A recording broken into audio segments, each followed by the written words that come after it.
there it is. I've never found a love like this. There it is. I've never found a love like this. Hello. Welcome to part 2 of West Ham United 1, Aston Villa 1 player ratings. We have got Tom and Mitchell in the building, both busy yesterday, but they are now in the house, ready to make a scene, ready to cause a ruckus. Mitch is easily influenced by my threads and the way I dress. Mitchy, 2 bags. How are you? I've changed it up a bit. I've got my headset inside. Inside? It's a baseline. Tom, how are you? Yes, not bad. Sorry, I just muted myself because Noah's crying. But other than that, yeah, all good. Not bad. So we've got an imposter bottom row. We've got a father top right. It's gonna be a show and a half. Awesome. I am not gonna be. Well, I mean, I already did my ratings yesterday, but I will chip in where need be. But are you boys ready to get started? As always, start with Mitch. Scott, you punk. Or actually, you know what? Real quick, before we start, please, anyone who's watching, like the video, subscribe, leave a cheeky comment if you hate our ratings, and please, if you want to become a member, link is in the bio, and if you do so, please join us on this journey. And before, link in the description. Sorry. What'd I say?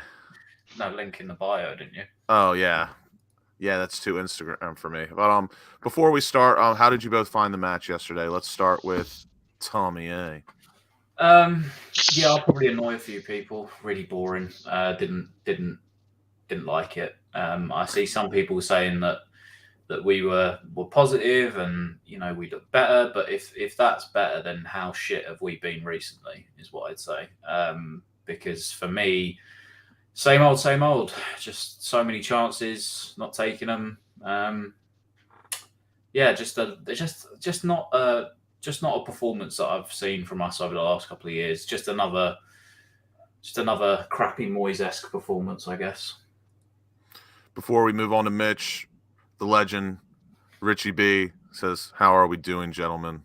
I'm fantastic. Ings is getting it bad. He's getting the Glock treatment.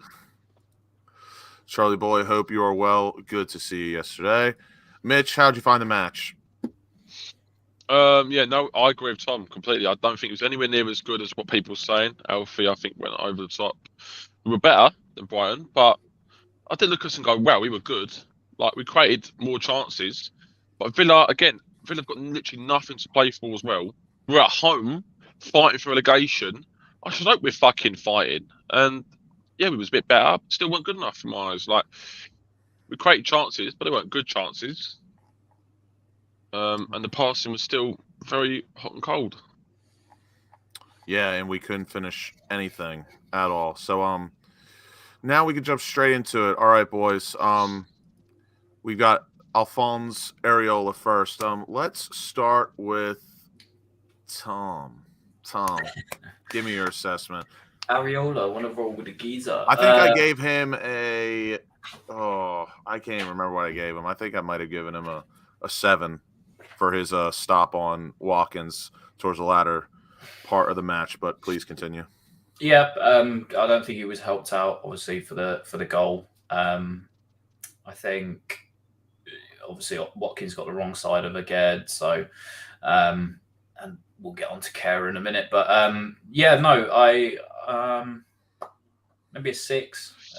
Maybe that save was half decent enough. Or maybe I'm being too harsh. Maybe a 7 for that sort of save towards the end. He had one that came off of that Duran bloke, didn't he, in the second half? Duran. Yeah, Chicago Fire, MLS. Yeah, he did spill it, but he got there in the end. So, do you know what? Goalkeepers union for me. I'll give him a 7. I think his distribution with the ball is a lot better than Fabianski's, not just with the kick in. Maybe that's sort of similar, but he throws it better and he rolls it out faster. That's the one for me, is that he starts the counter attack, which is what we supposedly want to be doing at home. But he starts the counter attack a lot quicker than Fabianski does. He actually, like you say, he rolls the ball out. So yeah, and again, I Not agree. to roast Alfie, but Alfie said yesterday he thinks Areola's distribution's overrated and he thinks Fabianski's is just as good. What? I know. No, Wait, what better? just It's watch better, isn't Fabianski. it? Just watch. Just all I would say is watch Fabianski's distribution when he's got the ball from a corner. I He know. never releases it quickly ever. Yep. So that's a positive. I love Alf. He does make me laugh. I love that boy. Alphonse or Alfie? Well, both. I love both. What are you saying for Alphonse? Yes. Yeah, I'll give him a 7. I'll give him a 7. Mitch? Do you want to grab the gun or what? No. I was just waiting for you to. It's either like he's just 7, really, 8. huh? So I've got a bang in the lake. High 6. I'll give Areola. Made a good save, actually. A pretty decent save for the Watkins shot. But he got down quick, very quick, and held the ball. What save at the end were we talking about? I can't actually remember. It came off of Duran and it was stabbed, or Duran may have stabbed at it, and he made a save towards his goal line. It's about, 75 minutes, Lucas, maybe? It was Watkins. Yeah. It was a game say- It was a game saver as well. That should have probably gone in. Which would be, I agree. I'll give him a high 6. High 6. I think that's fair. I gave him just a 7. If it wasn't for that save that he made on Watkins towards the end, he probably would have gotten a high 6 for me. But we move. Let's, we're gonna start inside and then out. Let's start inside. Let's start with Zouma. Kurt Zouma. What were we saying yesterday, boys? Mitch, you go first. I gave Zouma I gave him, again, I think just a 7. I thought he was very good in the air, per usual, and I thought he was very good on the ball yesterday. This is the thing with Kurt Zouma for me. He's not great on the ball, but I've never thought he was a terrible passer, if that makes sense. He's just, not that comfortable on the ball. But yesterday, I thought he was comfortable on the ball and passed it pretty decently. I think he had a 92% completion yesterday. 96, actually. Sheesh. But, Mitch, we'll start with you. What are you saying? Zouma. I'll give a low 7, just a 7. Good. And there's nothing more I can say, really. All right, Tom, what are you saying? Good, but not quite Carlin. I don't know. For me, he just doesn't look fit. He doesn't look fit enough. And he never looks fit. No, I know, but I feel harsh saying it because I thought obviously he wasn't really at fault as maybe Aguerd was for the goal. But I don't know. He's just not the same player that we signed, I don't think.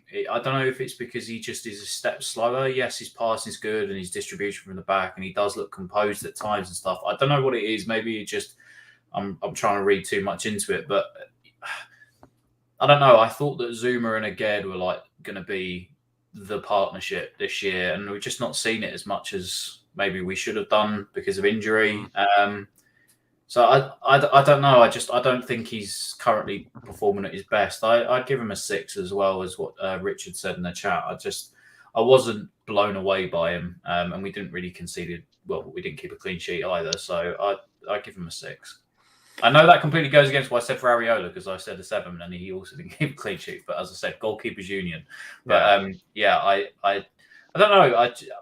He just doesn't look right to me. And his running style has just got worse as he's got more injury. It doesn't help him. It doesn't help our perspective. Yeah, I know. Perception He just looks ungainly and gangly when he runs. It's just really weird. But on a gang thing. I'll give him a 6. All right. Let's move on to Naif Aguerd. Yesterday, I gave Nathan Aguerd. Sorry. Nathan Aguerd. Nathan Aguerd. I don't know about Nathan Aguerd. Nathan Aguerd. Good evening. Yesterday, I didn't think, again, West Ham Clips, I hope you were well, lad. Absolute legend. We love you. Yesterday, Aguerd for me, I thought he still, ever since he's moved back to the left side, he's looked a little bit better, but still, I don't know. I disagree. He's looked a bit shaky. You think he's looked better on the right? I don't think he looks good at all recently. I think his performance has been very, subpar. Very subpar for his quality. And for West Ham quality, I reckon just average. Yeah, but obviously we know he's probably our best centre half. But the only thing he lacks is what Zouma has, where he's that bit of aggression, that bit of strength, the dominance, ability to win all the balls in the air. He's not good from corners. I said that before. He's not good at attacking and defending corners. And obviously yesterday, it's his fault for the goal. His passing wasn't as good as what it can be. One thing. Give him. Oh, go on, Mitch. For me, just a 6. A 6. That's what I gave him yesterday. Just a 6, because I have to say, even though you just said it was his fault, I think that was just a total team failure of defending, and he was just one part of the domino. I think we all know which domino started first, but we're not to him yet. But Tom, carry on. The only thing for me that saves him from a 5 is his crossfield balls, his diagonals that he was playing to Jared Bowen. His passing was good as well yesterday, 89%. I think those diagonal balls that he plays are really good. And I think for a central defender, he's got a wonderful left foot as far as central defenders go. Reminding me of what Toby Alderweireld used to do at Spurs, and also what Joachim Anderson does quite well for Palace. So those diagonal balls, Jared Bowen had Moreno on toast for the entire time until he was brought off. He didn't know whether to show him inside, to show him outside, onto his left, onto his right, onto his left. But I think those diagonal balls are very good. Defensively, though, I have to agree with Mitch. The last few weeks, defensively, he's just I don't know. He's just not looked great. I don't know what it is, because he looks so good. He maybe just off the ball a little bit. Doesn't help when you've got an absolute calamity in Tilo Kehrer to deal with as well. And obviously changing centre-back partners as well. I thought he looked better when he was playing with Ogbonna. But I actually think he looked his best probably when the back 5. Yeah. Who knows? I think again, he'll come good. I mean, defenders like that who've got that sort of range of passing and he's quick and all that sort of stuff, they're always going to... Back 5! But 5, he might not play... He never gets to the byline.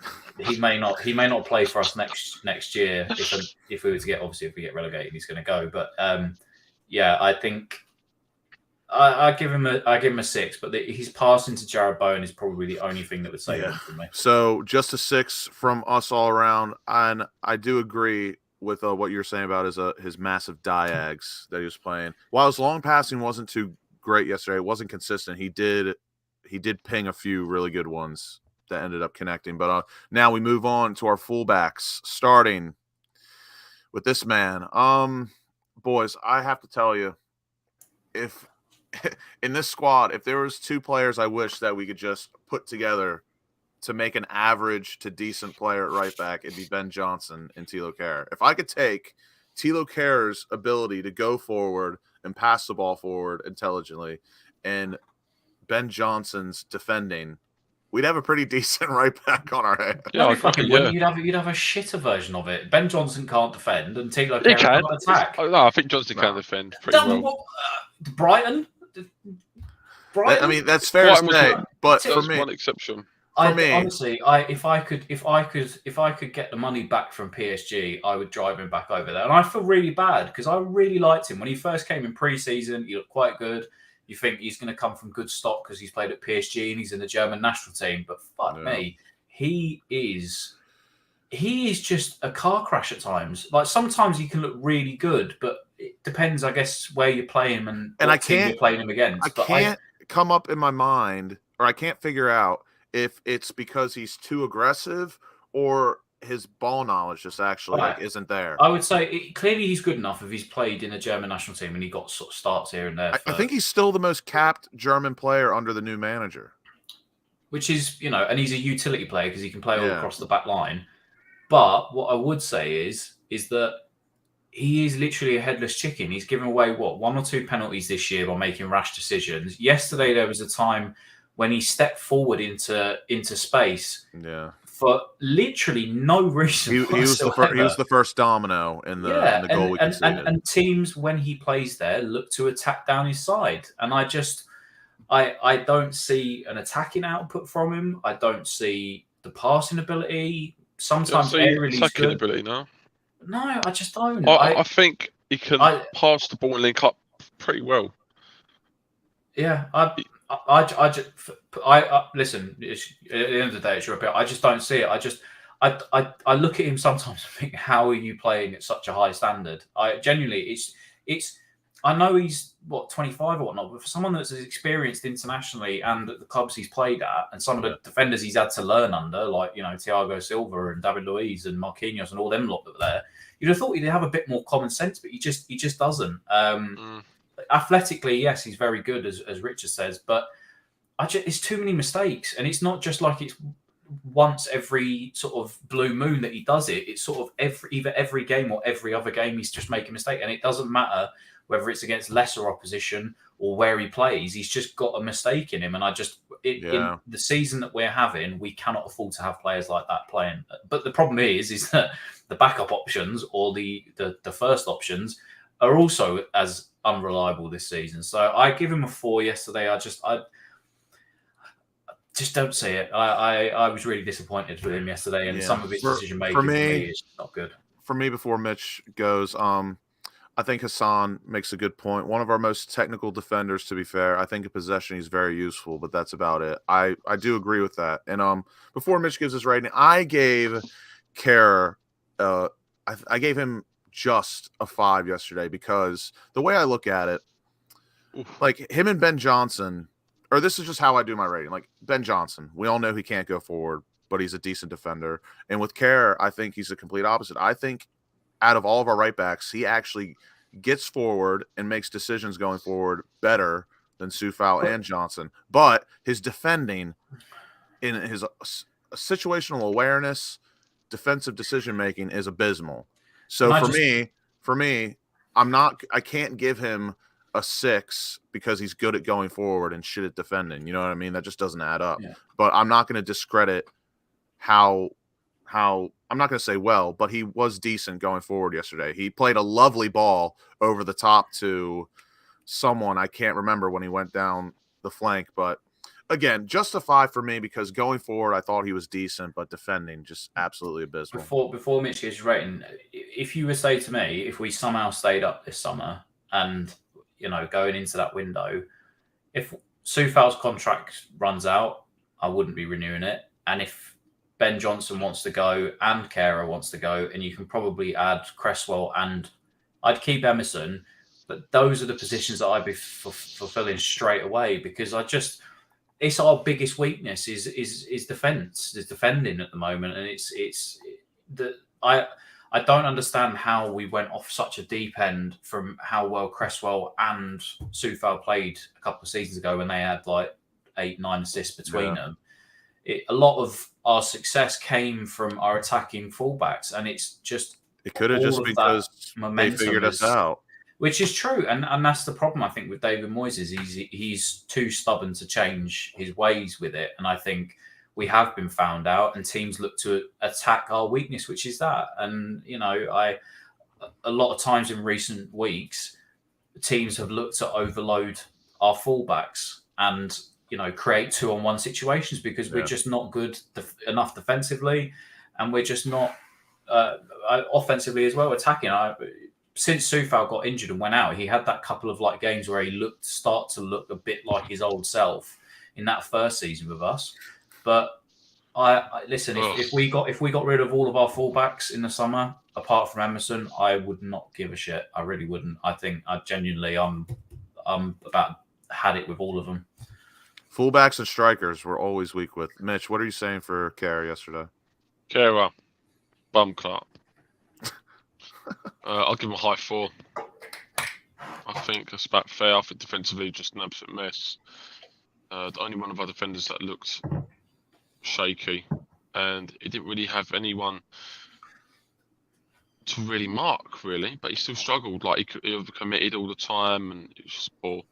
And actually, what Richard B said a couple of minutes ago about him playing holding midfield, I was actually thinking that earlier when his name but first came up. But he get caught out of position too many times. Yeah. If you guys had to pick for getting Saturday, caught out of position in midfield, it's not as bad as getting caught out of position in the back line. So I think if he was to be good anywhere or be tried out, I mean, if I was Moyes, I'd look at it potentially in the training, seeing him be playing a little bit higher up, and see how it goes. Maybe against Larnac during the week, I actually would consider trying Kera like next to Rice or something.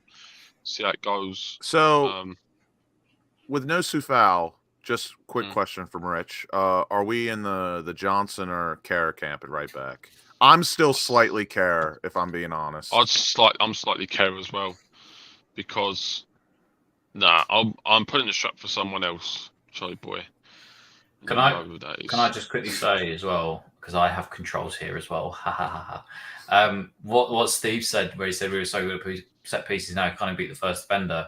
For me, that is the biggest. Also, not just if you want the two separate things this year. One is the defensive. This is the other side of it that bothers me so much, is that teams have clearly found out how to defend against us at set pieces. You don't have the likes of Dawson, Diop, who was actually probably his best asset was from set pieces. Antonio, you'd maybe when Ings plays in that, you don't have players in and around the goalkeeper creating that sort of making it hard and difficult for them like we did the last couple of seasons. I agree. And the biggest thing for me, and is Steve just said it there, set piece takers. If you think this season from corners we've had on any different number of occasions, and yesterday there were multiple takers. You've got Cresswell, Bowen, Benrahma, Rice is started taking set pieces as well. Somebody else was taking them yesterday. Like, I think it's weird for me that someone like Lucas Paqueta's not taking free kicks because he can hit a dead ball. So why he's not taking them, I don't know. But all of these set pieces that we seem to be taking, whether it be, I think there was one good free kick yesterday where somebody stuck it for Aguerd. Rice. Yeah. But what is the difference at corners? I mean, we had 13, 14 yesterday. How many of those beat the first man? And the short corners as well. We've got some big blokes in our side, mainly Thomas Soucek. I know I'm not going to start Mitch off by pissing him off, but, you know, it's that has been our bread and butter the last couple of years. You think the last 2 seasons, we must have, in the Premier League alone, taken 15 to 20 goals a season. I mean, we were the best in the league last year, maybe the year before that. All of a sudden, that's dried up.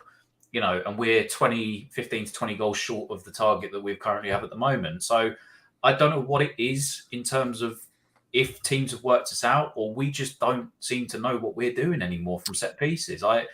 This is where I look at Craig Dawson and think he's such a miss because he created havoc for us in the box. You know, I don't know. I think it's our biggest issue along with defending right now is our inability to convert from set pieces. And that showed this season because we are 20 goals shorter than probably where we should be. Yeah, I think we've scored maybe 1 or 2 from set pieces this season. But so we're going, Tom has a 4, Mitch high 4, me just barely a 5.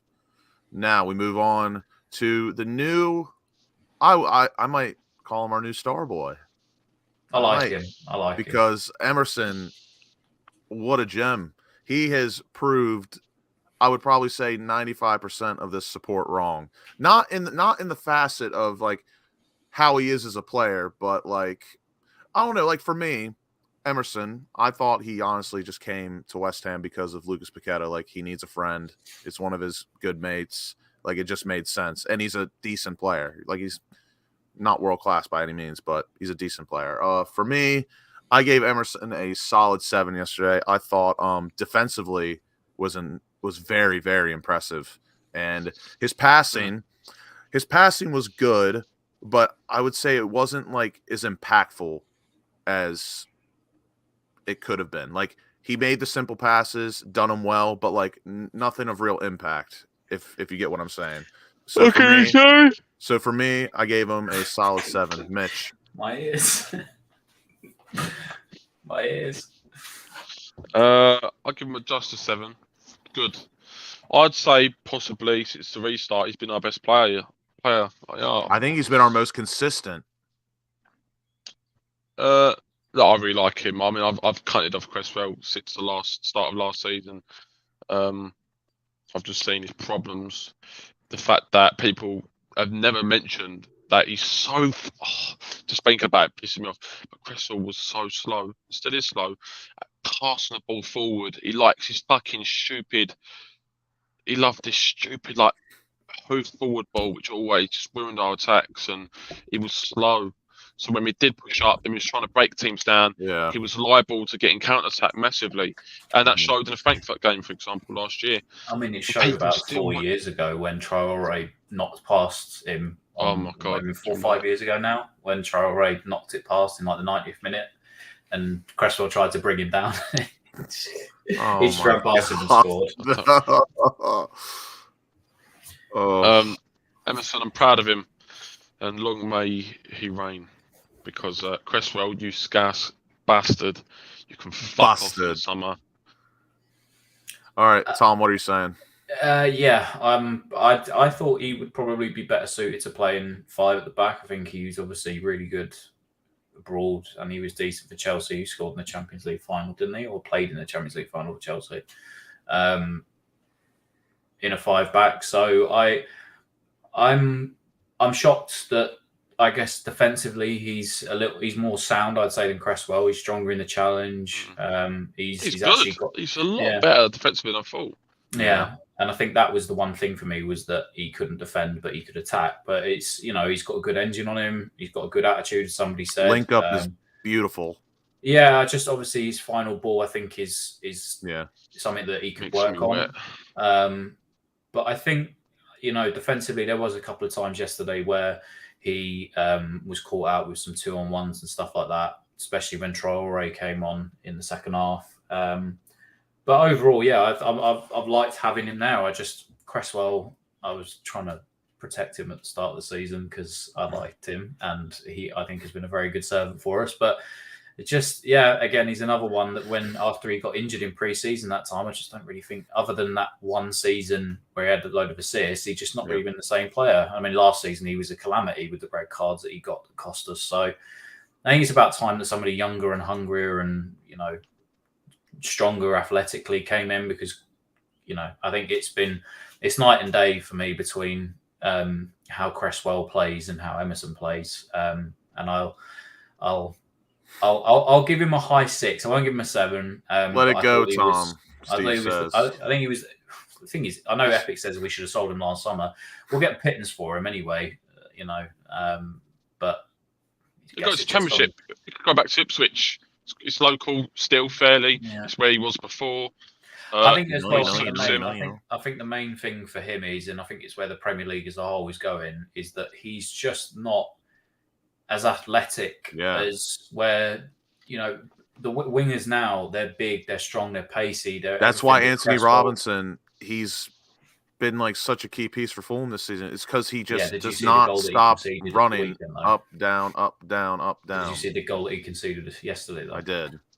But I'd say the difference is that, like I said, the way the Prem's going with the stronger athletic wingers and stuff, Cresswell is not that. I don't think he ever was that, but at least he had, a great dead ball on him, and, he had, I guess, some parts of his game. I still think he was best for us when he played as a left centre-back in David Moyes' his first spell in charge when we were trying to stay up. I thought he was really good as a left-sided centre-back, but I don't think he has a place in this team anymore, not when you've got somebody who's more athletic and just as good as Emerson, and someone that can still be better. So, yeah, I'll give Emerson a high 6 yesterday. But again, I think defensively there's a little way to go with him, but I think he's better than what everybody else was yesterday. Fair enough. We move on to one of the midfielders, Thomas Soucek. I gave Soucek a 5 yesterday. I thought, actually, no. Yeah. I gave him a 5 because I thought defensively was pretty solid. I think mainly the one thing he really messed up on was the goal we conceded. He didn't track back very well, and we could have used him in the box. He didn't switch off, and what happened. But in the midfield, he was kind of a ghost, a passenger today, but not in a bad way. I really don't want to get into talking about it too much, because I know I'm probably going to set Mitch off, or Mitch is probably done with talking about Soucek. But if he's not bringing goals to his game, could somebody tell me what he does in the midfield? Because he presses well, and he wins the ball high. Defensively, I think he's actually gone better defensively. No, I don't think he has, and I'll tell you why. Because I think he's done the same. I think the amount of gaps that are left between, and Brighton was a main one. They sucked us in. They played between, one killer ball through between our both centre midfielders. Then they were able to pass it out wide. He's got no positional awareness. He's no goals to his game. He's not a danger from set pieces anymore. He's gangly. He's not fast.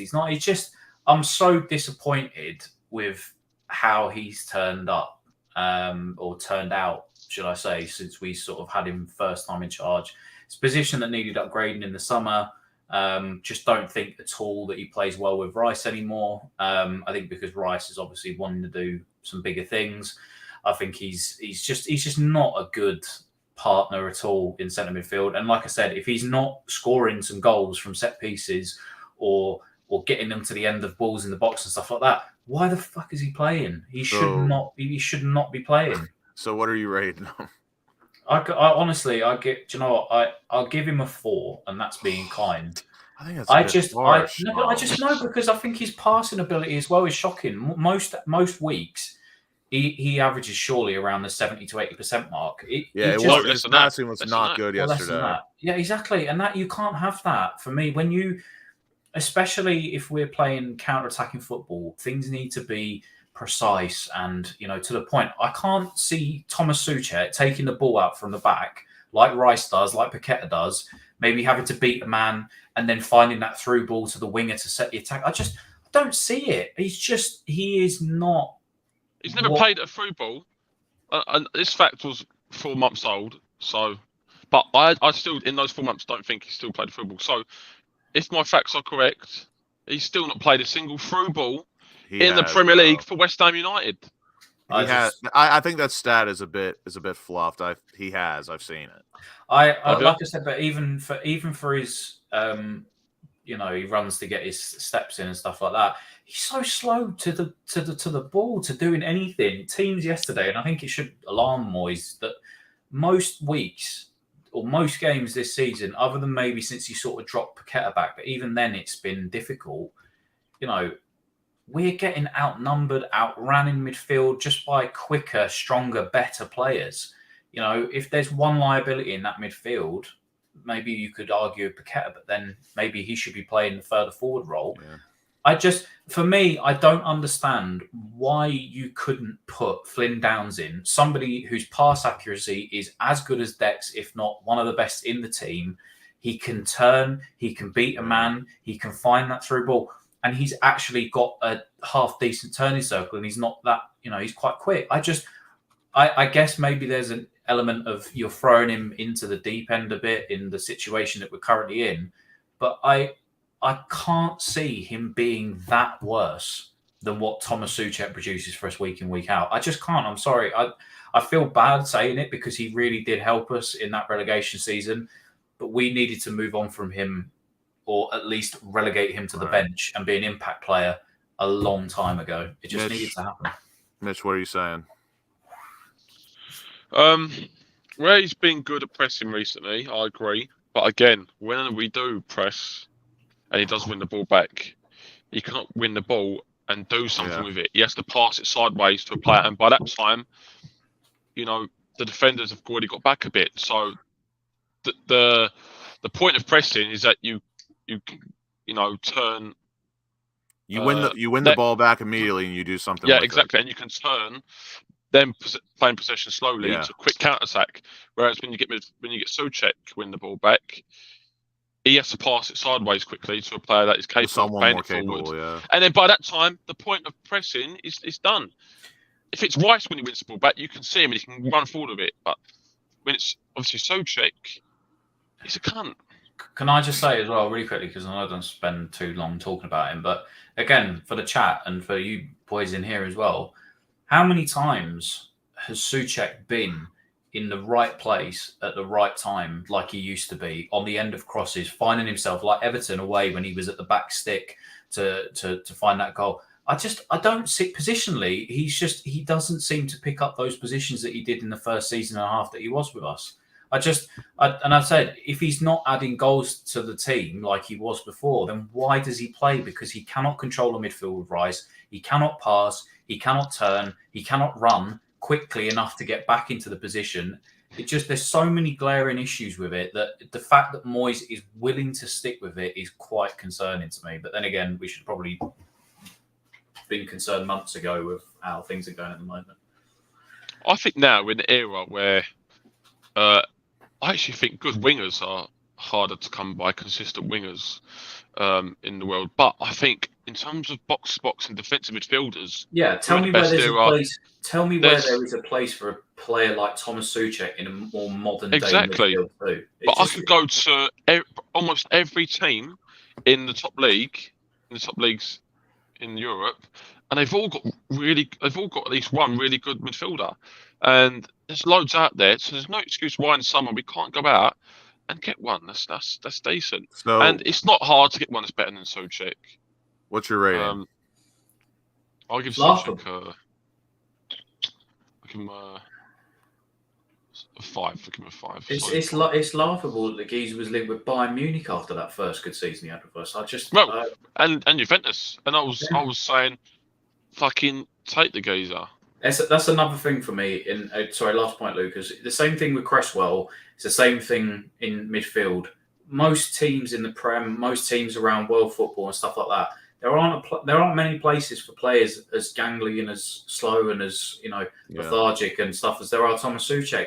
Centre midfield, you need your Declan Rices, the maybe Paquetas, the players that can play box to box at pace. That you know who we really need in that Soucek role. We need like an Arturo Vidal. We need someone like that who's a good defender, true box to box, composed in possession, can pass. We need Milinkovic, Savic.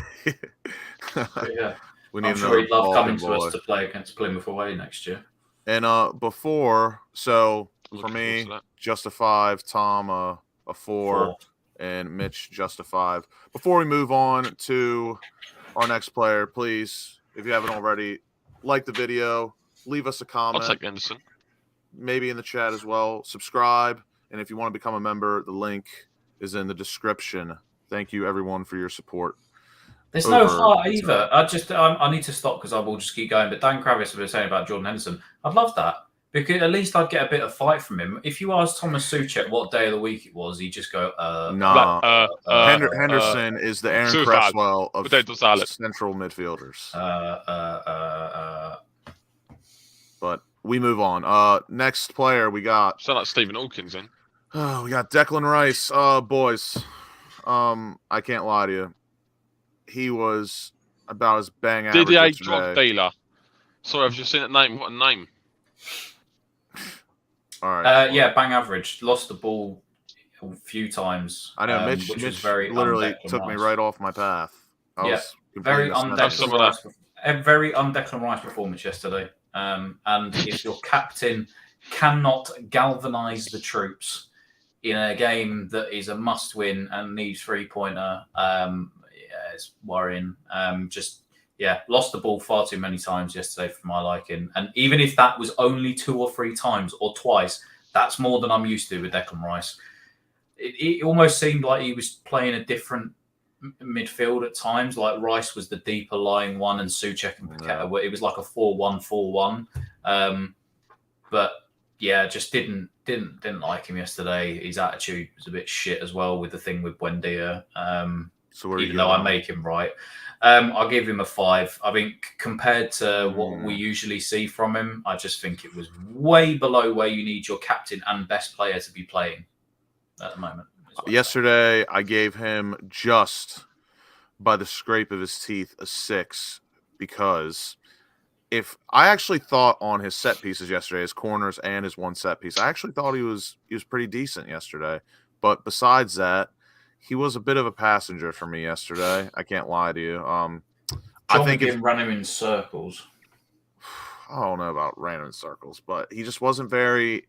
If Declan Rice had his standard performance, I do think we may pull out a result. But he just wasn't very active yesterday. I think I'm not saying his head's completely gone, but I think his head is just not in in the right space right now. And for me, I gave him just a 6. Mitch, what are you saying for Rice yesterday? Not good enough. I'm not happy with him at all at the minute. We're in a relegation battle. We need some leadership. As the captain, you are the captain. Whether you want to be the captain or not, you've got to try and bring the team up. Don't like his attitude. I thought his attitude against Brighton the other day stunk. Did not like the way he played yesterday. Not a captain's performance. Not good enough for Rice and what we know he can do. I'll give you an example. I remember we was on a counter from a corner. Areola rolled in the ball. And there was 2 options. I think you had Ings in the middle making a run. And Bowen kind of making a run. And it was a bit awkward for Rice to play the pass. But it wouldn't have been if he took a step or 2 forward to open up the space to play the pass to Bowen. But he was just kind of putting his hands up. I've got the gun, man. He was putting his hands up. He's putting his hands up, going, "Look, what's going on? What's going on?" Well, Rice, just like he doesn't fucking care. Moaning. Waving like you just don't care. I mean, I find it difficult because all season long and the last 3 or 4 years, I've sat in this chair and all I've done is wax lyrical about him and wanked him off to the point of, it's just ridiculous. We all have. Yeah, and We all have. I don't want to say his head's gone. I don't, because I still believe he's trying and everything else. I don't question that either. I just really think that he cares. I don't think it's helped that the people around him and the players around him have been absolute dog shit as well. Because that I feel like wants to people are forgetting. Yeah, like if he was to drop him into the England side or something like that, he would play a lot better with better players around him. As better players do. But he has to almost say, yes, I am. Not in a great situation now, but I can move on in the summer. Just leave everything out there on the pitch. And I know he probably will do that, but I don't know. Maybe we've just come to expect too much of him when he does the thing. I think like that, it weighs. We notice it more, but I think I expected more from him yesterday. And I've expected more from him for weeks, especially with the position that we're in. And the thing is, mentally he's tough enough. He'll probably come back next couple of weeks and he'll be fantastic again. But I think it really stands out for me when he doesn't have as good a performance as what he's used I don't question his love for West Ham and wanting us to stay up. But I do think, and he hates it. He hates it when people like us jump on live streams or people on Twitter say shit about him and stuff because as we saw. Yeah, but this is the thing, though. But that's the problem for me. As I was going to say, I feel that as well. But I think it's a little true, and sometimes the truth, it does hurt. Like, it is what it is, and we all know. I wouldn't see Mark Noble. I wouldn't see Mark Noble coming out and saying some of the stuff he said in the media about the fans and other people and stuff like that. And I know, boys, oh my god, I just realised a dream I had last night. Fucking weird as fuck. I used to tell you this is going to be funny as fuck. Oh my god! I had a dream last night. It was really weird, and obviously you forget when your dreams. But you just said Mark Noble. I had a dream last night that Noble, ready for this, was having interviews with like Sky Sports and that, seeing how he was doing since leaving West Ham, and he's become a transgender. And he's got like fillers in, fake lips, makeup on, and he's going, "I'm not really good. I'm really good." Like it looks like sign out of Towie, like Chloe Brockett. And nice. I was in a dream thinking, I'm really disgusted with Noble. I'm really disappointed with him. Anyway, that was it. Just like the weirdest fucking dream. I just put that in there. Go on. Mad. But yeah, I could apart from that, as I've lost my train of thought, I just couldn't imagine Mark Noble being a transgender, but secondly, I just couldn't. I couldn't see him. Unfortunately, well, for you can, yeah, but I couldn't see him acting that way. He'd almost just get back down to it, and I think Rice will get there. Don't forget, he's very young to have all of the weight of the world with the club and everything put on his shoulders. But I think we've built him up to such a level over the last couple of years that we've all said he's fine. His shoulders are big enough to carry a team. He can do all of that. But maybe there's a bit of immaturity that's come out in him in the last sort of being in this situation, because realistically as a player, since he's become more and more developed and into the play that we know now, is he's not had to deal with this relegation type season, something that we haven't seen for a few years. So maybe that immaturity it's come out in him this season, especially the second half of the season. And I think it's worried us all a bit because we've not seen it before. Just a lot of pressure on him. So what are we saying? I gave him just a 6. Mitch, what did you give him? High 5 for me. Yeah, high 5 for me as well. All right, we move on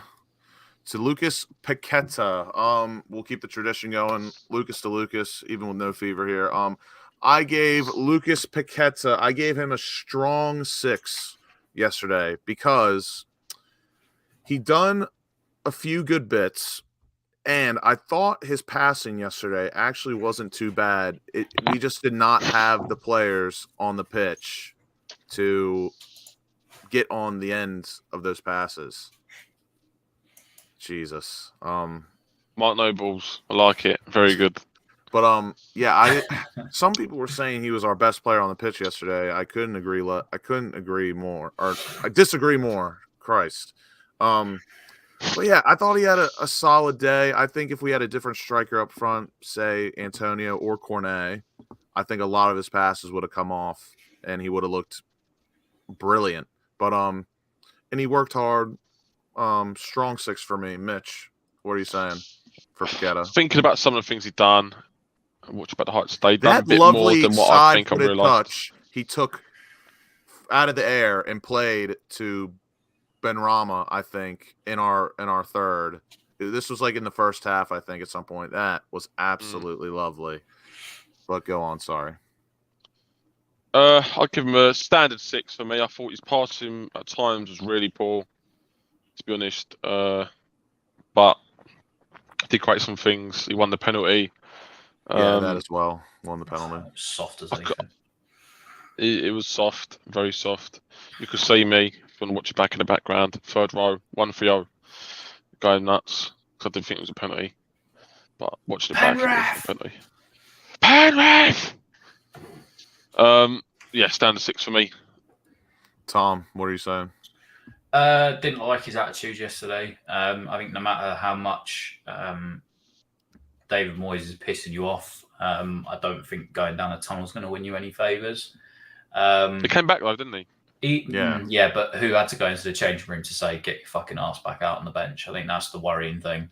Who did? Someone did, because there's no way he came back out of his own accord. We might have had a piss. Might have said the piss. I think he could have come back on his own. Nah, I don't. He could have easily just blown steam off. Nah, he was fuming when he come off. He did not, and I don't blame him because the last few weeks he's one of the. He was on a yellow as well, by the way. Yeah, that's fair, and he does, and I understood that aspect of it, but he's turning into the new Benrahma almost, where he would just get subbed off, before everybody else. I wouldn't go that far. I'd say he is, because in recent weeks he's getting subbed off. He's the kind of player that needs to be playing full 90 minutes, because he is, like with Benrahma, our most creative player, I'd say, and Bowen. So I don't. Yesterday, I guess the positive for me with Paqueta is he's not afraid to try and make that final ball and that extra pass, and he will try and fit passes through where maybe others I didn't think he tried any silly passes. I truly believe there was a couple. There was a few reverse balls that he tried to Benrahma that didn't pay off. But his over the top balls that didn't connect, I think if Antonio or Cornet was up top, he's getting those through. They're all I'm saying is, I think you've got a manager that doesn't know where to play him. You've got a team that aren't of the level that Paqueta is used to playing at, and I think currently it's just a recipe for disaster. And he's not going to be here past this summer. I think he goes whether we stay up or not. Just doesn't fit the team, the manager, the style. The only thing I could see changing is if we went and got a manager that would play more possession-based football, more attacking football, and actually had a sense of how to get the best out of your better players. Because clearly when you see him on the pitch, the touches he takes, his positioning, all that sort of stuff, he's one of the best at the club, without a shadow of a doubt. And that's why he cost the money that he did. People saying he's not a good player, it's wrong. He's a good player. But he needs to be he needs a manager that's going to get the best out of him, and he's just not had that. And unfortunately, unless we change manager in the summer, or he's going, because how he reacted yesterday to coming off as well, that for me is almost like it starts the beginning of the end when you see players like that. I get that. If he does it again, I'd agree with you, but I think he was just blowing off some steam personally. I disagree. Yeah, I think give him I only see it 6. once. So Tom, I don't think we could say that yet. But I agree. If he was to do it once or more again, then maybe there is some concern. So what are we saying, Mitch? You said 6. I said strong 6, and what did you say, 6. Tom? Low 6.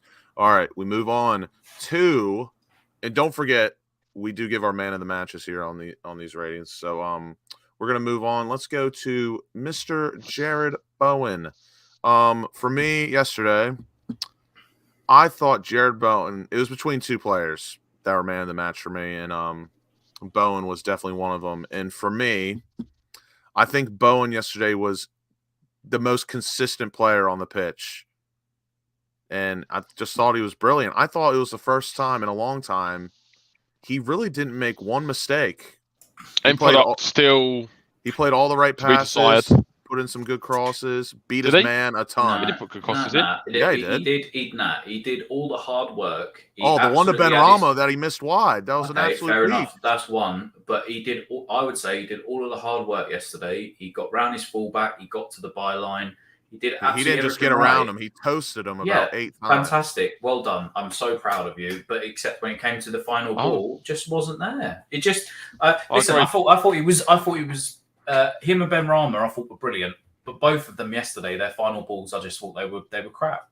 That's for me. That I don't know. He created 2 chances and he had only 1 shot.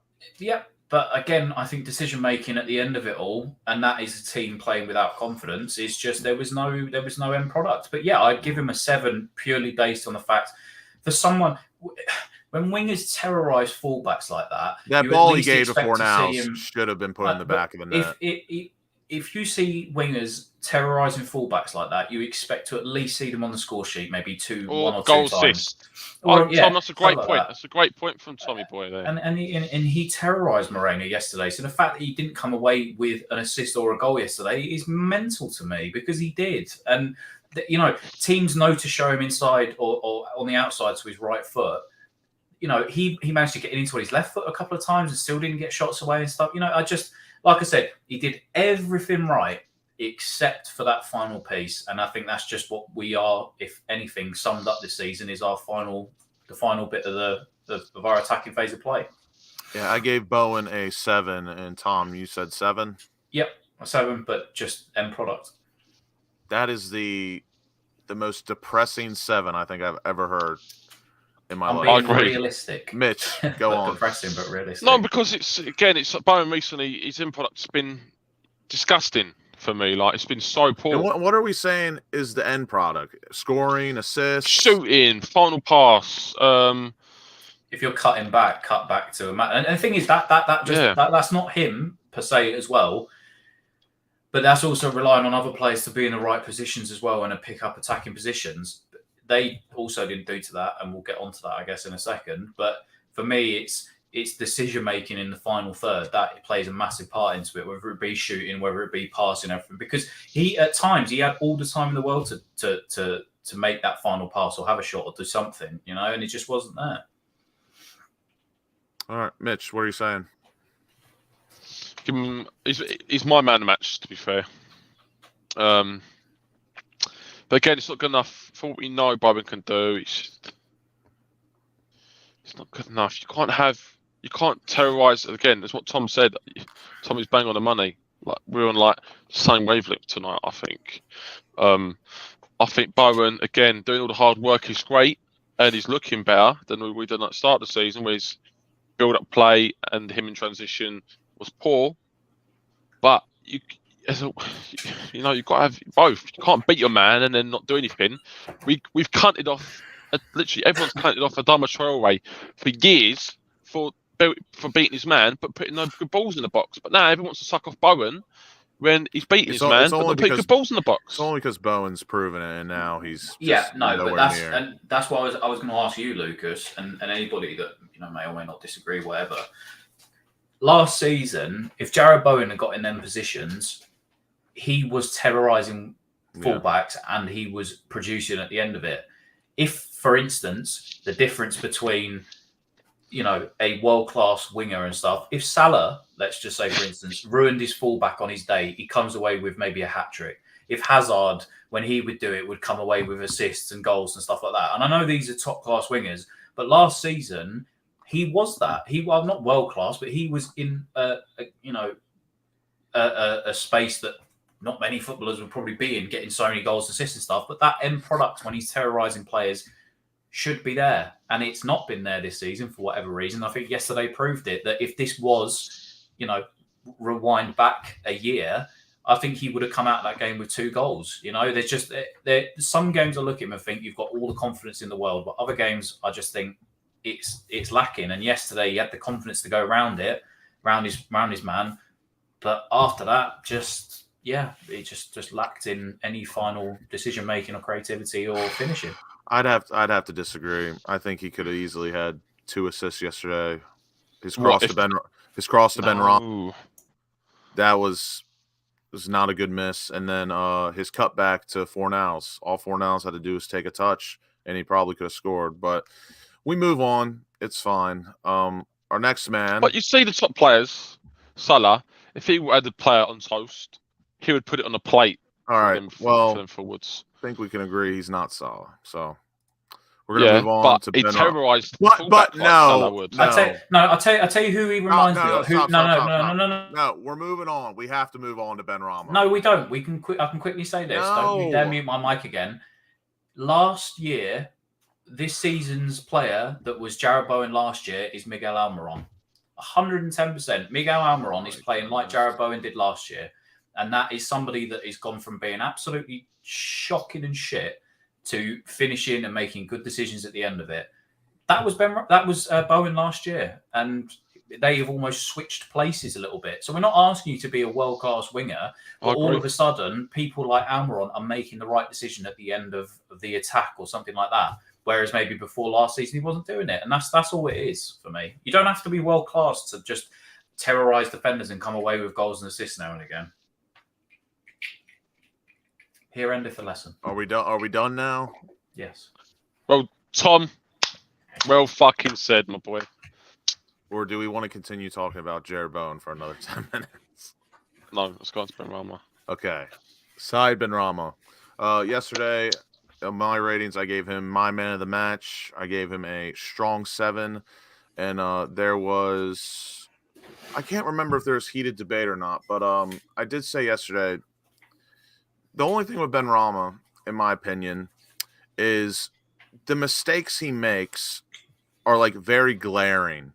Like he doesn't make small mistakes, if that makes sense. But yesterday, again, really the only thing I can think that he really didn't do well. He passed all right. World-class penalty. Brilliant penalty take. He carried the ball brilliantly, dribbled brilliantly.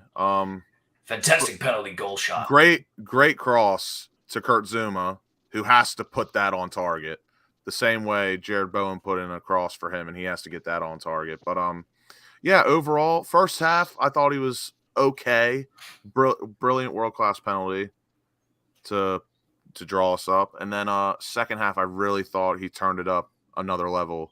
So for me, yesterday, it was just simple math. 6 in the first half. An 8 in the second. My math adds out to a strong 7. I will right-click, or I'll press Control-C, and then I'll press Control-V from what I said from Bowen for Benrahma. Because, again, does the hard bit, absolutely rinses his fullback, was a world-class penalty, yes, and he got us a point. Fantastic. But he is so good at beating his man, slipping, dropping the shoulder, everything else. But at the end of it, and the biggest problem I have, and it's not just him, because before James jumps down my throat in the chat, it's not just him. I've said the same thing about Bowen. The final ball and the decision-making at the end of it is what is the problem. And I don't think that's just him. I think collectively as a team this season, that's been our biggest issue. But he looks so good when he is beating the man. And yesterday, the one where, Matty Cash came out to defend him. Also, if you've not seen the video of Matty Cash's Poland advert in the summer, you really need to watch that, just because I'm about to say something that's going to make no sense if you've not seen it. Go on. Matty Cash, he took the ball into him, and he drew him in, and then as soon as he got close enough, he just knocked it round him and took it round the byline and stuff. Gets fantastic positions. Just the final product. It's just, like I said, just copy and paste what I said about Bowen. I'll put it there for Benrahma.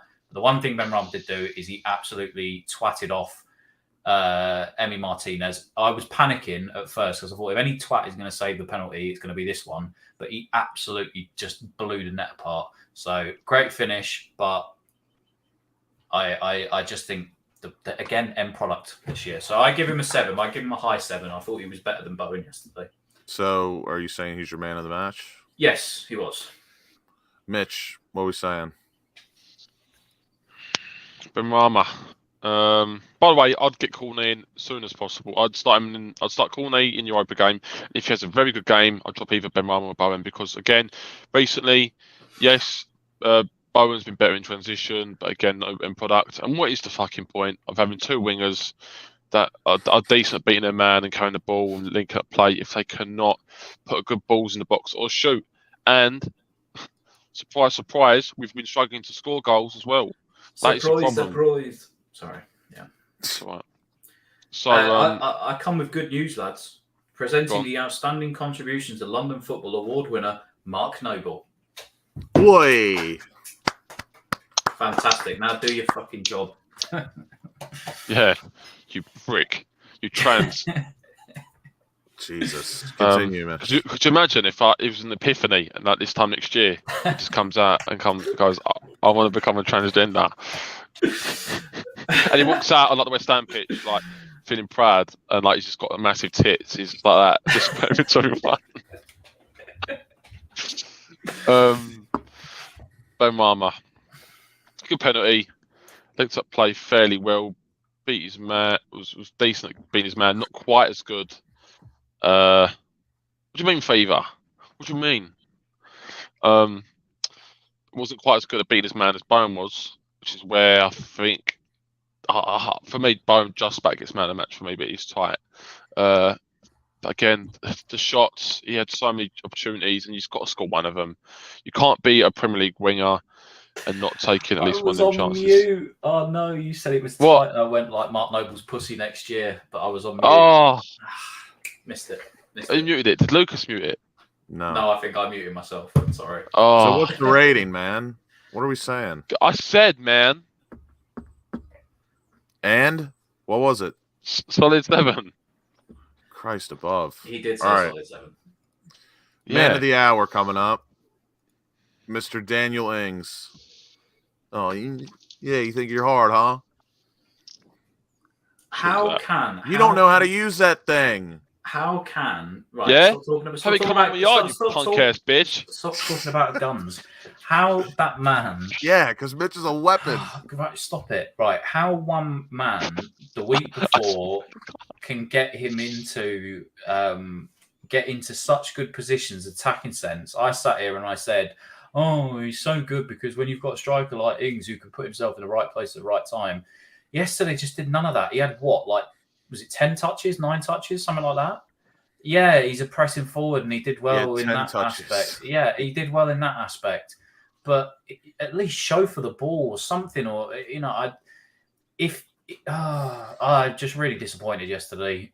This is the difference, I guess. The thing that blows hot and cold with Danny Ings is that in some games he's probably going to go missing, and in other games he's going to look like a world beater. And we really needed him to step up yesterday. And it really makes me sick when I see Scamacca on the floor of the bench with his stripped and ready to come on. And, his face, he looked so sad yesterday. I don't know what he had to do not to come on. And I know David Moyes said in his post-match press conference, he said the reason he brought Cornet on was because he thought those balls over the top, would work yesterday and stuff. And I guess to a certain extent, the last 10 minutes they did. But we waited nearly 82 minutes for that to actually happen. So I don't know. You got a £40 million striker on the bench. If Ings, wasn't cutting it, which he wasn't by at least 60 minutes yesterday, bring on Cornet, Scamacca, those players to try and get something out of the game. We needed to win yesterday. Massive failure on Moyes' part not to bring them on. And I think he's one of the highest earners at the club, and he's absolutely robbed the living with yesterday's game. I'd give him a 3. I mean, I don't even know what that performance was. I think he was fucking awful. All right, Mitch, what are you saying? He's on 120 grand a week, and this system we play, and we'll continue to play, and I've played for many seasons. Will never suit Ings in any Premier League game unless he's coming on the last 5 minutes. So for me, I don't want to see this fucking geezer starting for us for the rest of the season in the Premier League. That is my final thing. The geezer can't control the ball. He cannot press well. He's slow. Can't get behind. The only use now he's got. I'm really disappointed because I didn't think he'd be as sloppy as what he is. I didn't think he was slow. He's lost a bit of pace. His control of the ball is shocking. And it's just not good enough. I agree with Rob. The only place I want to see him is in the box in the last 10 minutes of a game if we're trying to get something from the win, because he's fucking useless. I agree with Rob. 4-4-2 is Skamaka and Ings, and we cook fucking dog shit if we put them up top. I like it because it's 2 banks of 4. We're hard to break down defensively. You know, Are you joking? No, I think realistically. No. But realistically, what we gonna do? But be harder to break down for one. But then again, I guess you miss out on sort of having wide players in Bowen and in Benrahma as well. But at the same time, if you're top, you've got good crosses of the ball. You've got 2 of the worst wingers. No, I know. In the Premier League. But what I would say is that whatever we're trying at the moment isn't working. So why not try something a little bit left of field, a little bit different? Why not play Skamaka and Antonio up top in a 4-4-2? It doesn't have to be Danny Ings. I'd rather Skamaka and Corner up top, where Corner can drop a bit deeper and actually do something. I'd rather that. There you go. Then yeah, but not like Ings. That's the thing. No, Ings, no. It's disgusting. Okay. It's disgusting. But if it's not working, and this is my biggest issue with David Moyes at the moment, if it's not working, try and change it. Don't wait. And I will get onto his rating very soon because I know Lucas is getting pissed off of how long we're taking Mitch for something that should have been wrapped up after half an hour. But I agree. Something has got to change, but he's too stubborn to change it, and it's not working. Ings, you're getting that treatment, my boy. Fucking shit. So what'd you give him, Mitch? Low 3 for me. Fucking dog. Yeah, for me yesterday I gave him a 4. Danny Ings. Honestly, if I had to pick between Skamaka and Ings for the starting lineup yesterday, I really don't care what anyone says. I still would have picked Danny Ings only because he would press a bit more than Skamaka. But I think that's a lie. I actually think that's a lie. I don't, because there was a few times that we won the ball back up yesterday because Danny Ings did win the ball back once on a press. In the first half, Martinez was taking the piss because they were waiting for us to press onto us before they trying to pass it out from the back. And as soon as he released the ball, they were onto him and pressing and stuff. And he does do that well. And I think there is a difference between when Antonio does that and when Ings does that. I think he's a little bit quicker to doing it. But the thing is, he didn't add anything else into his game other than that yesterday. He didn't show. He's not going to get on the end of a ball. His first touch is absolute dog. Oh, you know what? It's the worst. It's the worst I've seen at the club. Antonio. And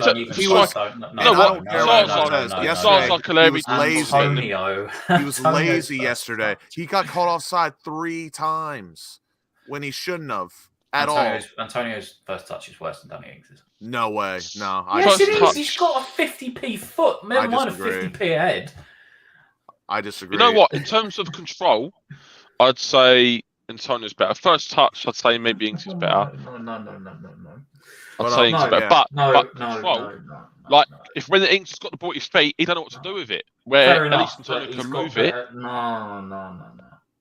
All right, we move on. All right, let's move on. Please, let's move on. I got a 4. Tom, you got a what?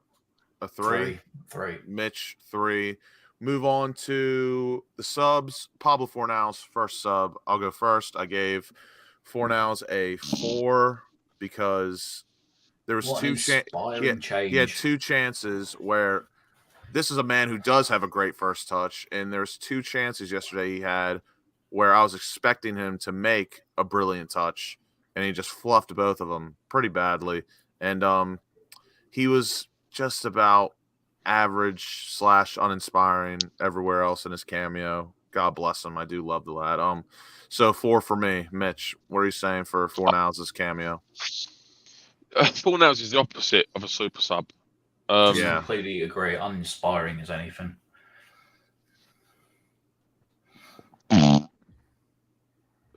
For me, again, the only position Wales can play is in a 3 midfield setup, where he's kind of sitting in line with another centre mid like Paqueta, or like a Dans maybe, and that's it.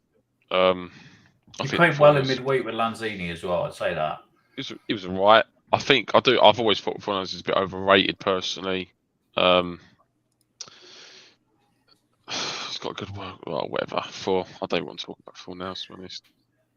Just for me, completely just disheartening when you see him coming on. I absolutely love him. I think he's one of them people that does give a shit, and it really gets him maybe when he doesn't play. He does. He's just so much better as a starter, and then bringing someone else off. Even then, his starting performances haven't been up to where maybe he's been the last couple of years. The man that James loves to hate. The wing.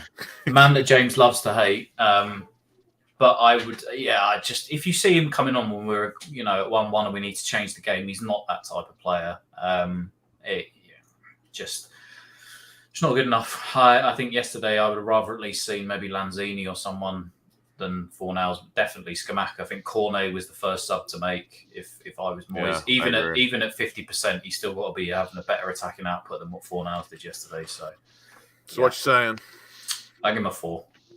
And Mitch, what'd you say? 4. 4's all around. All right, and then the last one. Normally, I don't like to. How mad is that? Because how mad is that? 2 subs we're talking about. I don't know. Normally, I don't like to bring these kind of ones up because he didn't play that long. He did play 10 minutes, including stoppage time. But Maxwell Cornet, I think this match and then last Conference League match, this guy's made an impact in only 10 minutes of when he's come on. And people were saying yesterday when we were talking about Danny Ings, how him being offside. Cornet was offside 3 times as well. But the difference is Maxwell Cornet wasn't up the pitch, walking back, a ball comes through and he's offside. He's actually trying to get in behind. Unlike it's Danny mad Ings. because he may not play for us for the rest of the season as well, which is quite funny. It could be. And that's the third point. I'm not, that's and I'm point totally. People don't get. And again, it's another horrid striker situation because Cornet yesterday in his cameo looked like he could do the job up top in the situation that we were playing. So now that's a 4th player in the mix that we have to choose between with striker. Even though he's not a striker, he's more of a winger. He can play at striker. He's proved that. But I thought he was a great impact when he come on. He should have came on 20 minutes earlier, 15 minutes earlier, whatever. So for me, I gave him a 5, I think, because he was only on the pitch for 10 minutes. But if he was on 5 or 10 more minutes, I probably would have given him a 6. Yeah, Tom, what are you saying? Yeah, I agree. That's it again. For those of you that haven't seen it in the chat, you just type Cornet in on social media or something. Some weird Instagram thing last night with his missus. Yeah, it was weird. It was very straight. I'm not going to repeat on here because it's a bit racist. But I'm pissed off because of Moyes, because he should have used him 20 minutes prior or 30 minutes prior. And secondly, he has what, unfortunately, nobody else in our bloody team has, and that's just pace. And I we said lack that that. I said that he should have came on for Ings. And people were questioning me, why would you take off Ings for Cornet? I'm like, what do you mean? It for me, it is the biggest thing is that Cornet should have been on 20, 30 minutes prior, and he does, and that's the problem. I think because of where he's at in the season and all stuff like that,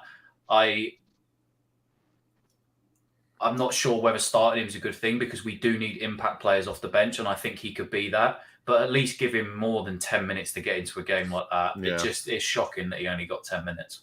So what are you saying? I give him a 5. I can't go higher because you've only got 10 minutes, but at least our game plan completely changed because they were pressing higher up the pitch and we were trying to sort of play him in behind and stuff. And obviously he was caught offside a couple of times. The only thing I'm knocking for, and maybe that is a lack of game time, is why he tried that step over. I don't count even if that he goal, was even offside anyway. I know, but for me, But he that was dreadful. Yeah. That was dreadful. Mitch, what are you saying? 5 again. He's a player that wants to go direct, and yesterday was perfect for him. Mate, I said so. That high line was just asking. Where Elijah and Sonny, half time, are saying, Ings, get that fucking wanker off the pitch and get Cornet or Scamacca on. And people will say, Cornet, get Scamacca on. Cornet's not a striker. But again, Moyes hasn't got faith in Scamacca at the minute. Scamacca didn't look good at Thursday. At least Cornet has played striker before, which people seem to not know. But he's got that ability to get in behind. And there was space there yesterday. It was shown when Ings was offside. It was shown where Paqueta was trying to play them passes in. It's just that Ings was shit. It was really shit. And he can control that. At least when the space was there, Moyes could see that space, which is why I think he brought Cornet on. Again, disgrace that it was an 85th minute and Ings was that long. I think it's a disgrace. The only thing I would say in response, and I'm not doing this tonight because I can't be asked, you wanted him gone after a semi-final of a Europa League game. I waited a little bit longer than that. And I think now, yes, we can discuss it, but you can't tell me that you were right because of calling for his head after a European semi-final berth, because it's just weird. So yes, now we should be getting rid of him. What are we saying for Cornet? So 5. 5. Yeah, 5. Again, 5. This man, I keep saying it, I do believe if there's anyone that's going to save our season, I reckon he could be the unlikely man to take it and save some relegation. He did it once. I say we didn't save them, but he did it once at the back end of the season for Burnley. So let's hope he can do it for us as well. And after the first couple of games back from injury and for a long time, he's looked promising. Boys, honestly, if he has a really good game on Thursday, which I hope he does, he comes straight into Southampton for me for any of the front three, because I think he's just got that goal scoring ability in terms of hunger to get in the box as well, cut inside, go direct. He can score 3 kicks. So he can cross the ball. I just want him in there. So the ref, we move on to the ref. You guys already know my standard. I gave him a 4. So yeah, not a lot for me. I don't think it was a penalty, and then there was more of a penalty on Ings after the original. Oh yeah, when he got rugby tackled. Yeah, so I'll give him a 4. Just standard officiating in this league is fucking awful. And it's not just him, and I'm not going to carry on for ages, but how that bald-headed twat Anthony Taylor saw that Casemiro challenge and gave it a yellow card originally, and these guys get away with it every week. I don't know. So I'll give him a 4. Mitch? I'll give him a low 5. All right. Yeah. And then we move on to the man of the hour. The man of the hour. I tell you what, Eastside Views is going to be currently sat in his room, in his mum's bedroom, with his dick in his hands, wanking about what I'm about to say about David Moyes. He's been waiting for this moment for the best part of 12 months. All right. God damn. David Moyes, I gave him yesterday a 6 because I thought the starting lineup was decent. He couldn't have really done much better with the starting lineup, in my opinion. Yeah, he could. Subs way too late, and I thought we created more than enough chances to win, and our players just didn't deliver. So, a 6 for me. What are we saying, Tom? Mitch, do you want to go first, or I'll go first if you don't mind, Tom. I'll give him a 5. I think the starting up was right. I said before, Ings not good enough, and I was 50-50 on him. I thought I personally would have started him for the game because I knew the Aston Villa defenders would have, they're quite athletic. They were able to cover the runs that Ings would have made, and there was no trouble. Ings was no trouble to the defenders whatsoever. No surprise. So that was probably a fault there. I think, Scamacca or Cornet could have and probably should have started over him. And look, you could say Corney's just come back from injury, but at least he's got something to offer. He might have been a bit shaky, but Ings has literally got nothing to offer the way we play, unfortunately, unless we're like in the last 10 minutes, we've got all the possession of the ball and just putting balls in the box. I mean, the substitution of Corney, it's a fucking disgrace. 85th minute, and no Skamaka. I disagree with it, and I just didn't like the fact that Ings was on for 85 minutes when I could see after 45 this match was not for him. It should have come off at half time for me, for Skamaka or Corney, and it just wasn't right. If he did bring on Corney or Skamaka on earlier, then we could have got the result. So that is also on Moyes. So I've got to give him a 5. I can't give him anything higher than a 5.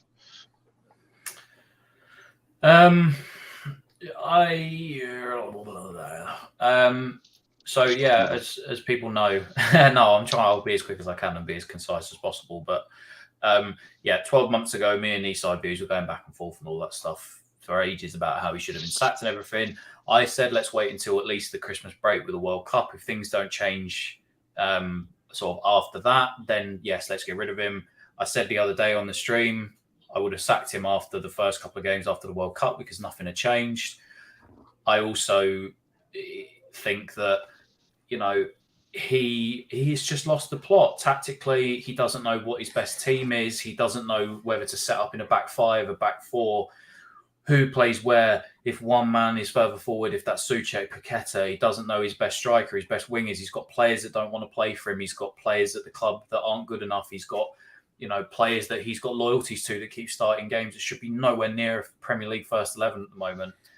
That it's not just the lack of the tactical stuff, it's the way that he's talking in the media at the moment. It's almost as if he is blind to the fact of what position we're currently in, and that scares me. I read a great piece the other day on The Athletic that said, the West Ham even realise that they're in a relegation battle. Not if you ask David Moyes. Yeah. I think that's the big thing for me. Not if you ask David Moyes.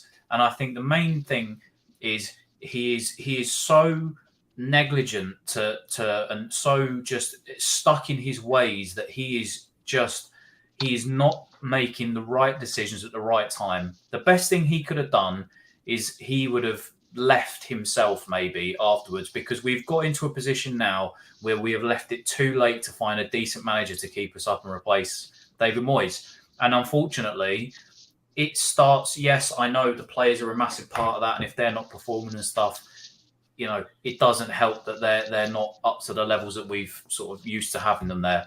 But if he is trying the same thing over and over and over again and it's not working, then something has to change. And the one thing that you could do to help change that is by being a bit more positive, being a bit more attacking, making the subs at half time, do something to change the game. Aston Villa made 4 subs yesterday before we even made 1. And that is alarming to me. It's also alarming at the fact that when we need points against teams that we should be beating that are around us with the squad that we've got, we are setting up at home to play on the counter-attack. And I can't, for the life of me, if that's not worked for the first 45, 50 or sort of 75% of the season, let's say, why was it going to work yesterday?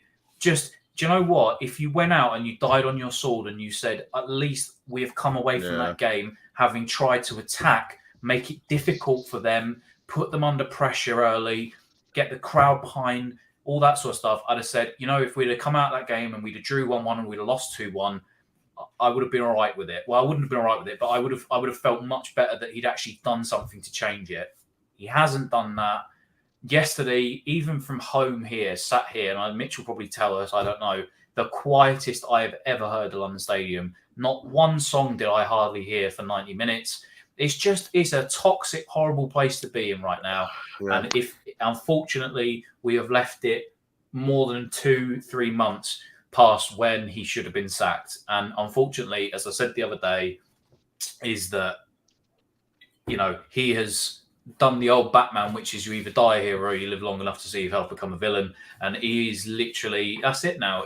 For me, what he's doing now is tarnishing the legacy that he had started to build after those first 2 seasons. And I think if we carry on playing the way that we are, we are not too good to go down. And I think that, Yesterday just confirmed to me how disappointed I am that we've taken this. And before anybody starts on me and says, why don't you listen? And people were saying, David Moyes, last year he had to go and stuff. Last year we were at least in a decent position and we were winning games in different competitions and stuff like that. Realistically, he had bought enough time to see him until after the World Cup. As soon as that happened, and after the World Cup, we were still playing the same style and the same brand of football after, what we were doing before Christmas. That's then when he should have gone. And he didn't, and we've waited too long. And I think now he has to change something because there is nobody in their right mind would take over the absolute shambles that this club's in at the moment. Real quick, I want to say thank you, Thomas, for the donation. Much appreciated. That's all right, lads. I'll do that anytime. Thank you, Tom. Thank you. Yeah. But anyway, I'll shut up now.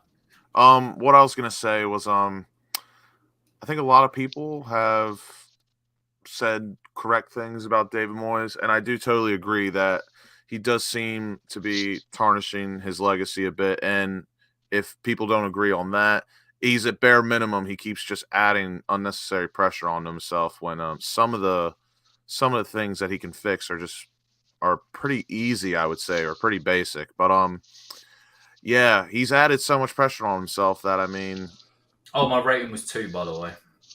Mitch, what did you give him? A 5? Yeah. By the way, I've got nothing to say actually. And I gave him a 6. But yeah, really. Last question of the night for you boys on David Moyes. Is there any way he saves his legacy? No. As Steve said there, not a chance. He's turning it into his Klarna account now, which is true. So if he finished 17th and won the Conference League, that doesn't save his legacy for you? No. I listen. Fair enough. We are in a position. The thing is, I said the other day when I was doing the stream in Alfie, I said, do we just go ahead and put all of our eggs in one basket with the Conference League? But we can't now because we're still not safe in the Prem. The fact that 5 points separates bottom and 12th means no. But what I'm saying is, in the end, say we get but it's not good enough. It's not where we have been the last couple of years. We were supposed to be out of this shit. We were supposed to be in the position of the Newcastles, the Brightons, and stuff. We had a really good transfer window in our eyes of the players that we signed. We should be past all of this shit. It shouldn't still be plaguing us 2-3 years after the last time it happened. I'm sick to death of getting back into the same position. And even if he wins, that is the only way he can, I guess, save his legacy. He still needs to go. We're in the next season. I can't. No, I don't disagree. It doesn't save his legacy because this season's been absolutely awful. It's been so horrible to watch this season that it's taken us back. We made such strides in the last 2 years to get where we got to, and we have gone back to square one again. And it's just bad. It's really bad. For me, I don't think if we stay up and win the Conference League, I don't think we've necessarily taken a step back because the mission is to play European football. And while I don't disagree with anything you said, and I am definitely in the camp of whatever happens after this season, we need to move on. And it's not just him, that's a few other players as well. We just need a hard reset. And no better way to reset than sell someone for lots of money and still play some European football. But Mitch, any lasting words on Moyes for you? Yeah. Just one more thing. Anyone defending Moyes still in terms of decisions over the season and that the players are letting him down, just have a little think on this. A good manager would have scattered Ings. There is no way he would have saw Ings and thought he suited our system, especially with how he's been performing for Aston Villa. There's a reason why Aston Villa sold him. He's not as sharp as what he was. And Ings is really, really poor now. And Ings is starting because we don't have any other options. Marcus come back. He's not looked good. But Moyes wanted to bring in Ings and he's put him in. And the fact Ings is playing shit and it's not on Moyes. It's not on Ings, even though obviously it is. But it's on Moyes for bringing in the fucker in when he never suited our system in the first place. I'll tell you what, I would love to be in a room which whatever Muppet decided to give him 120 grand a week. That's all I'd say. It's a fucking disgrace. That's a disgrace. Yeah, when I heard that, I was not too pleased at all. But that wraps up the ratings. Boys, thank you for coming on and giving your expert opinions. Expert. Proud of Tom tonight. Tom's been quite ruthless. I like it. That's what looking after a fucking teething 4-month-old will do to you. Tom had a lot to say tonight because he doesn't get to talk West Ham with more than one person a lot. Actually, I'm just. My nephew will listen, but he just doesn't respond. Or if he does, he was watching. He was watching. He was watching. He was watching at the weekend. You've got to teach him to do a wanker sign to Soucek. No, you got to teach him. Every time it's touch the ball, like that. It's just. You got to teach him this when he looks at Mitch. I think all it is just. I think everybody's in the same position. It's just frustration. Like I said, for all of us that have been following West Ham for so long, we were outside of. We haven't had to deal with this in a few years. Maybe it's a bit of a reality check that we tried to run before we could walk. And I'm frustrated and I'm angry, and it's going to be a long run in because one or two teams that you do not expect to go down is going, because I haven't seen a race this tight for relegation in quite a while. Long time. Before we go, we are not too good to go down. Please, whoever thinks and looks at that team, maybe the younger fan that sees, Paqueta, Scamacca, they're really good on FIFA and Football Manager. No team is too good to go down. No team. I agree. And before we go, the only race I'm interested now for next week is Cheltenham. It's this week, Mitch. Friday, Gold Cup. Yeah, that's what I said. You said next week. You want to get your facts? This next week. You've already got my nephew crying. Unbelievable. I can hear him. And before we go, I want to say a big up to Thomas and Lewis for the sticker and the membership giveaway. Thank you all. And thank you to all our members that watched today. Terry, I know you're one. We really appreciate the support as we try and push the channel onto greater. For the members that are here, I will be doing something during the week for the members to give back to them as well. What that is, I don't know. But maybe it will be me and Noah sat in here just fucking saying how shit Moyes has been. And it went well. Before we go, please make sure to leave a like on the video, share it with your mates all around social media, leave a comment on the video, subscribe to the channel, and if you'd like to become a member, there's a link in the description, and make sure to hit the notification bell to get in the chat first. Hurry up, Lucas, my child's crying. Almost 1.5k subscribers. Subscribe if you haven't already. Yes, tell your mother, tell your sister, tell your father, tell your brother, tell your auntie, tell your uncle, tell your cousins, your first cousins, your third, second, fourth. You get what I mean? Tell the doorman. Tell the doorman as well, please. And until next time, Abbas. There it is. I've never found a love like this.